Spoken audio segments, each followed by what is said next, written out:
I spent 3 years deep-sea crab fishing with my buddy.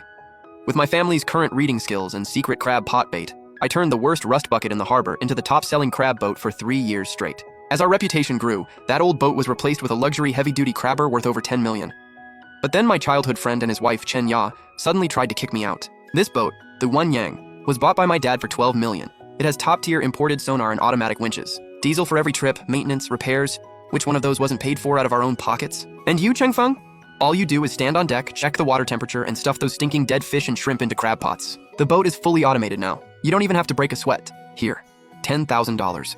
Call it your severance. Take the money, and don't set foot on this boat again. I looked down at the envelope, its edges soaked by the icy seawater. I said nothing, then turned my eyes to Sun Haijian, who had been standing behind Chen Ya the whole time. Haijian, what did we agree on back then? Your family would buy the big boat and equipment, and I would provide the exclusive bait formula and current reading location skills. I was supposed to get 30% of the profits. Over these 3 years, I helped you make at least 6 or 7 million. What is this 10,000 supposed to mean? Chengfeng, don't push your luck. Every day you take that cheap plastic bottle and pour some black sludge over rotten fish chunks. We're already paying you 8,000 a month. Around this harbor, that's top-tier pay. You actually think you're a partner who invested with technology? Black sludge?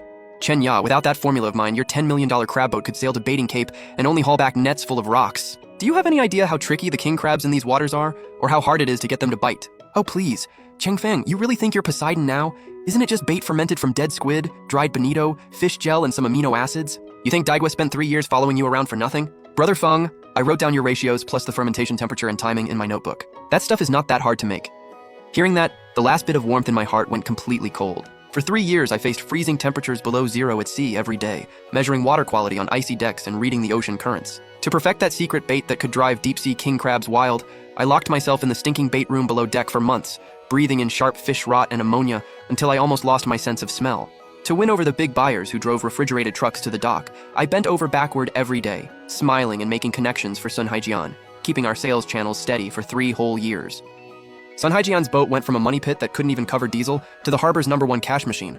I built all of that with half my life. But now, they had peeked at my unfinished formula without the core refining agent, turned one impatient apprentice against me, and thought they had mastered deep-sea crab fishing technology. They looked at this huge, brand-new heavy-duty crab boat and thought those free-spending buyers were coming for Sun Haijian's designer suit. I bent down, picked up the damp envelope from the deck, and shoved it into the pocket of my windbreaker. Fine, we'll do it your way. Ha ha ha, just work hard from now on. What they didn't know was that the formula Daigua secretly copied might work on cheap swimming crabs. But in the deadly deep-sea ice current zone, that stuff was basically poison with a countdown timer. $10,000. That wouldn't even cover my dad's dialysis for the second half of the month. Hello, is this Brother Han? Well, look who finally remembered me. Brother Feng, you finally thought of your old pal. What, is Sun Haijian's boat coming back to unload? Got any good fresh seafood on board this time? Save me the first batch. Brother Han, I'm done working on Sun Haijian's boat. I'm getting my own boat ready. I want to head to that place and make one huge haul. Brother Feng, by that place, you don't mean the death ice current zone up north where even radar goes haywire, do you? Are you crazy? That place is packed with hidden reefs. In our line of work, it's known as the graveyard of empty nets. Brother Han, rich people are not short on seafood. What they are short on is the absolute top shelf stuff. No one has dared drop nets in that area for 7 or 8 years. The king crabs down there have been growing wild, and no one knows how monstrous they have become.